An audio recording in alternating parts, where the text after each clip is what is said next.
বিসমিল্লাহির রহমানির রহিম। আসসালামু আলাইকুম। কেমন আছেন সবাই? আশা করছি আল্লাহর রহমতে সবাই ভালো আছেন। যে যেখান থেকে আমার এই ভিডিওটি দেখছেন সবাইকে জানাচ্ছি ধন্যবাদ।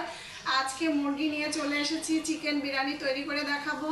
এই তো মশলাগুলো, পেঁয়াজ বাটা, আদা বাটা, রসুন বাটা। তো প্রথমে আমি পেঁয়াজটাকে ভেজে নেব আর মশলাগুলো রাঁধতে রাঁধতে আপনাদের সাথে শেয়ার করে নিচ্ছি কি কি মশলাগুলো দিয়ে রান্না করছি। তো প্রথমে কিন্তু আমি এই মুরগি নিয়েছি, এখানে 2টা থেকে 1.5টা মুরগি নেওয়া হয়েছে আর এরকম পিস করে কেটে নিয়েছি। রেগুলার যে কাট করি তার থেকে একটু বড় পিস করে কেটে নিয়েছি। আর এখানে মুরগিটা আমি ধুয়ে পরিষ্কার করে নিয়েছি, এখানে মশলা দিয়ে মাখিয়ে নেব। তো প্রথমে আমি এখানে পেঁয়াজের কুচি দিয়ে দেব তেলের ভিতরে।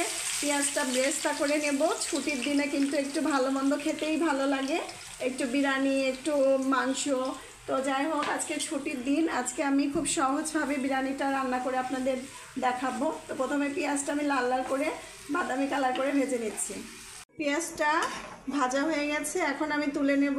আসলে তেলটা একটু তেতে নিলে কিন্তু এই ফেনাটা থাকতো না। তো যাই হোক, আমি তাড়াহুড়ো করছি, আজকে ছুটির দিন, দ্রুত রান্নাটা আমার সেরে ফেলতে হবে। তো আপনাদের মশলাটা দেখিয়ে দিই কি কি মশলা দিয়ে আমি বিরিয়ানিটা করব। এখানে দারুচিনি নিয়েছি, এলাচ 4-5টা, একটা কালো এলাচ নিয়েছি, আর একটা স্টার মশলা, 2টো জয়ত্রী টুকরো, জয়ফলের অর্ধেকেরও একটু কম, আর হচ্ছে তেজপাতা, শাহজিরা, ধনিয়া, আস্ত ধনিয়া, জিরা, গোলমরিচ, লবঙ্গ 7-8টা, আর এখানে সাদা গোলমরিচ নিয়েছি। আর এগুলো হচ্ছে আমার মশলা। এখন আমি এটা একটু ভেজে নেব হালকা করে। বিসমিল্লাহ। মশলাটাকে একটু হালকা করে ভেজে নিলে কিন্তু খুব সুন্দরভাবে গুঁড়ো হয়ে যাবে।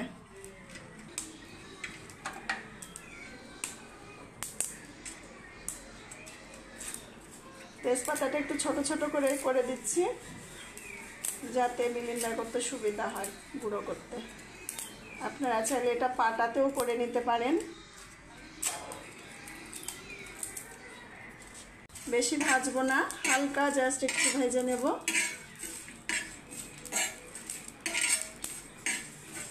তো হয়ে গেছে, এখন আমি এটা নামিয়ে নিচ্ছি। তো আমি ম্যারিনেট করার জন্য এখানে রসুন বাটা দিয়ে দিচ্ছি 1 টেবিল চামচ। এরপরে দিয়ে দিব 1 টেবিল চামচ আদা বাটা। তারপর দিয়ে দিচ্ছি 1 টেবিল চামচ পেঁয়াজ বাটা। এখানে দিয়ে দিচ্ছি হলুদের গুঁড়া 1/2 চা চামচ, মরিচের গুঁড়া 1 টেবিল চামচ, লবণ দেব স্বাদ অনুযায়ী। এরপরে যে মশলাটা করেছি বিরিয়ানির, সে মশলাটা দিয়ে দেব 2 টেবিল চামচ। দিয়ে দিচ্ছি 2 টেবিল চামচ টক দই। এরপরে দিয়ে দেব পুদিনার পাতা। এখানে পুদিনার পাতাটা পুরোপুরি অপশনাল, না দিলেও চলবে। এই যে পেঁয়াজের বেরেস্তা করে রেখেছিলাম, এই বেরেস্তা এখন এর ভিতরে দিয়ে দেব। এরপর আমি এখন মুরগিটাকে ভালো করে মেখে নেব।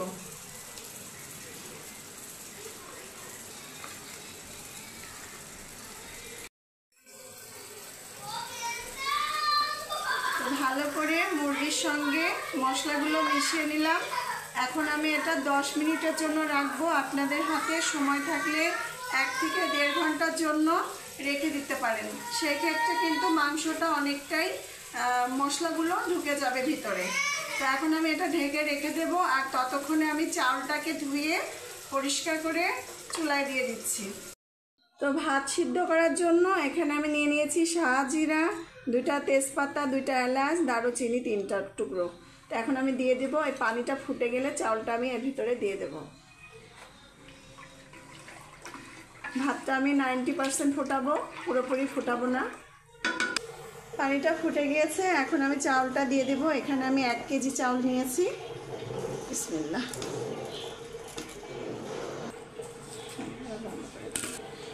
এখানে একটু লবণ দিয়ে দেব। চাউলটাকে আমি পুরোপুরি ফোটাবো না, 90% ফুটিয়ে নেব চাউলটাকে। তো সে পর্যন্ত একটু অপেক্ষা করতে হবে। তো এই তো হয়ে গেছে। আর ভাতটা দেখেন, আমি পুরোপুরি সিদ্ধ করব না, জাস্ট এই যে একটুখানি হাত দিয়ে টেপা দিলেই একটু নরম, এরকম হলে বুঝতে হবে যে ভাতটা একদমই পারফেক্টলি হয়ে গেছে। 100% থেকে 90% এই ভাতটা সিদ্ধ করে নিতে হবে। তো এখন আমি এটা নামিয়ে ফেলবো, নামিয়ে ঝরিয়ে নেব এই ভাতটাকে। এটা আমি ভালো করে গরম করে নিয়েছি, আর এই যে মুরগি রেখেছিলাম ম্যারিনেট করে, এই মুরগিটা দিয়ে দিচ্ছি। বিসমিল্লাহ।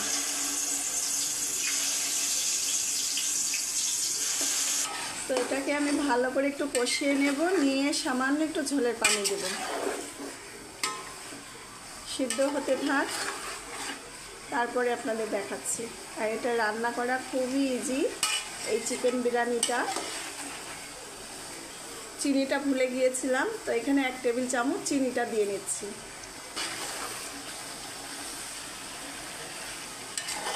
রাঁধতে রাঁধতেই সুঘ্রাণ বেরিয়ে গেছে, পুরো বাড়ি সুঘ্রাণে ভরে গেছে।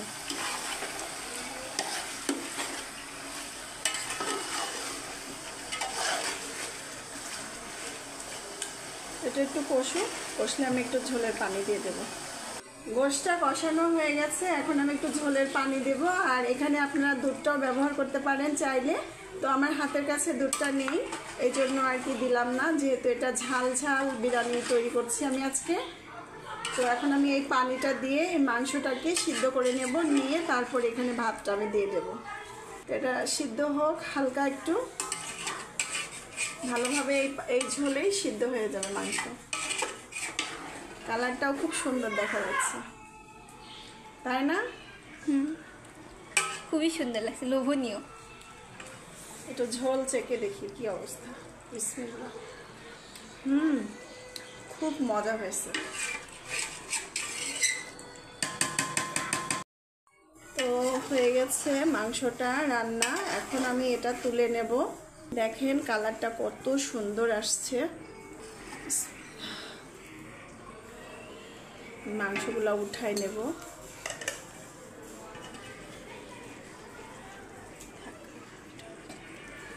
ভাত দিয়ে দেব নিচে,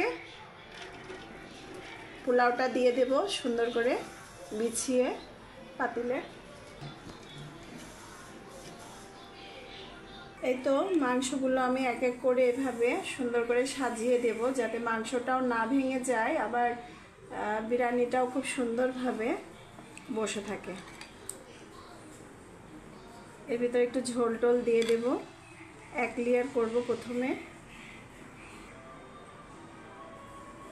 1 লেয়ার বসানোর পরে আমি আবারও ভাত ছিটিয়ে দেব।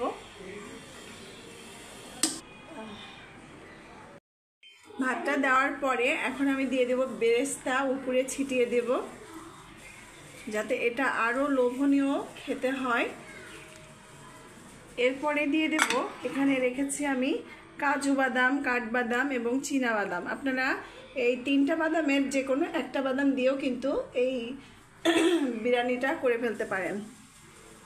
এখন আমি এভাবে ছিটিয়ে দেব। এরপর দেব আলু বোখারা 4 পিস।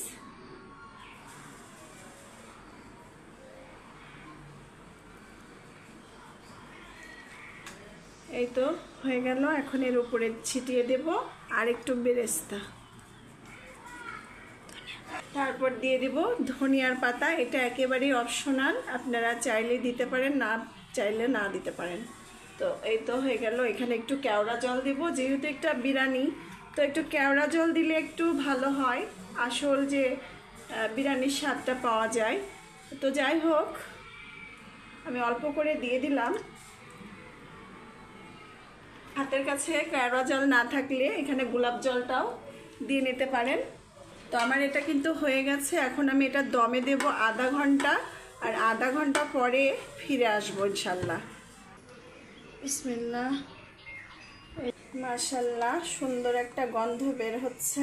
এই যে আমার বিরিয়ানিটা কিন্তু আল্লাহর রহমতে হয়ে গেছে, আর একটা খুব সুন্দর একটা স্মেল বের হচ্ছে বিরিয়ানি দিয়ে। মাশাআল্লাহ, এই যে দেখুন কত সুন্দর একটা কালারও আসছে, আর এই বিরিয়ানিটা খেতে অসম্ভব মজার। আর এখন তো ঘরোয়াভাবে করেছি ঝাল ঝাল বিরিয়ানি, সামনে ঈদ আসছে, আপনারাও কিন্তু এভাবে বিরিয়ানিটা তৈরি করে ফেলতে পারেন আমার মতো করে। খুবই মজার বিরিয়ানিটা। এই যে দেখুন খুব সুন্দর একটা কালার আসছে। আশা করছি আমার এই ভিডিওটি আপনাদের ভালো লাগবে। ভালো লাগলে লাইক কমেন্ট শেয়ার করে আমার পাশে থাকার অনুরোধ রইল। তবে একটু বেড়ে নিচ্ছি প্লেটে, কেমন হয়েছে আপনাদের একটু দেখাবো যে কতটা মজার এই বিরিয়ানিটা। একদম দোকানের মতো হয়েছে, রেস্টুরেন্টের মতো। এই তো বিরিয়ানি কিন্তু রেডি, আর আমি খেতেও বসে গিয়েছি রান্নাঘরে সবাইকে ফাঁকি দিয়ে। কারণ বিরিয়ানি যখন রান্না হচ্ছিল তখন মনে হচ্ছিল আমি ফার্স্ট খেয়ে দেখবো কেমন হয়েছে। বিসমিল্লাহির রহমানির রহিম। খুব মজা। এভাবে আপনারাও বাসায় খুব সুন্দরভাবে বিরিয়ানিটা তৈরি করে নিতে পারেন আমার মতো করে। খুবই স্বাদ হয়েছে এবং হোটেল স্টাইলের মতো রান্না হয়েছে। ইনশাল্লাহ খুব ভালো লাগবে আপনাদেরও রান্না করে খেলে। তো আজকে এই পর্যন্তই। সবাই ভালো থাকবেন, সুস্থ থাকবেন। আল্লাহ হাফেজ।